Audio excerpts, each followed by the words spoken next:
ত্রয়োদশ জাতীয় সংসদ নির্বাচন উপলক্ষে নির্বাচনী প্রশিক্ষণ ইনস্টিটিউটে দুদিনব্যাপী কোর প্রশিক্ষকদের প্রশিক্ষণের উদ্বোধনী অনুষ্ঠানে যোগ দেন প্রধান নির্বাচন কমিশনার সহ নির্বাচন কমিশনাররা। এ সময় সিইসি বলেন, নির্বাচন কমিশনের বটম লাইন হল পেশাদারিত্ব ও নিরপেক্ষতা। কমিশনের বটম লাইন হচ্ছে প্রফেশনালিজম অ্যান্ড নিউট্রালিটি। এইটা আপনারা এমফাসাইজ করবেন যে প্রফেশনালিজম অ্যান্ড নিউট্রালিটি যাতে ইনশিওর হয়, এইটা আপনারা এমফাসাইজ করবেন। আর আমি ব্যক্তিগতভাবে বিশ্বাস করি the education and the training which cannot hit at the morality of the participants, নৈতিকতাকে যেটা এফেক্ট করতে পারে না, সেটা এডুকেশনও না, ট্রেনিংও না।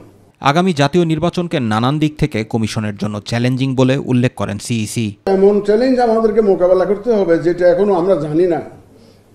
We may have to face even newer challenges which we are not prepared to address right now.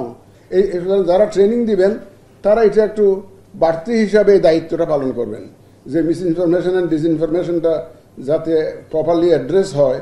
অনুষ্ঠানে নির্বাচন কমিশনাররা আসন্ন জাতীয় সংসদ নির্বাচনকে সর্বোচ্চ নিরপেক্ষ ও গ্রহণযোগ্য করতে তাদের পরিকল্পনা ও আশঙ্কার কথা তুলে ধরেন। নির্বাচনে কোনো দানাই ফানাই হবে না এবং এটা দিতে হবে। আজকের নির্বাচন কমিশন এই চ্যালেঞ্জ উতরানোর কোনো বিকল্প নাই। এই নির্বাচন কমিশনকে এবং নির্বাচনের সাথে আপনারা যারা জড়িত আছেন, ভালো নির্বাচন না করে দ্বিতীয় কিন্তু কোনো বিকল্প নেই, করতেই হবে। না করার কোনো সুযোগ নেই। আমাদের কমিটমেন্ট হতে হবে খুব শক্ত এবং মজবুত। নির্বাচন কমিশনাররা বলেন, কমিশনের প্রধান দায়িত্ব একটি সুষ্ঠু ও গ্রহণযোগ্য নির্বাচন আয়োজন করা। এর বিকল্প কোনো পথ নেই। জীবন চলে যেতে পারে, কিন্তু নির্বাচনে ফাঁকিবাজি, ধোঁকাবাজি করা যাবে না। ল যত বেশি বাড়াবেন, দায়িত্ব যত বেশি নেবেন, তত অপ কাজে আপনি ব্যস্ত থাকবেন।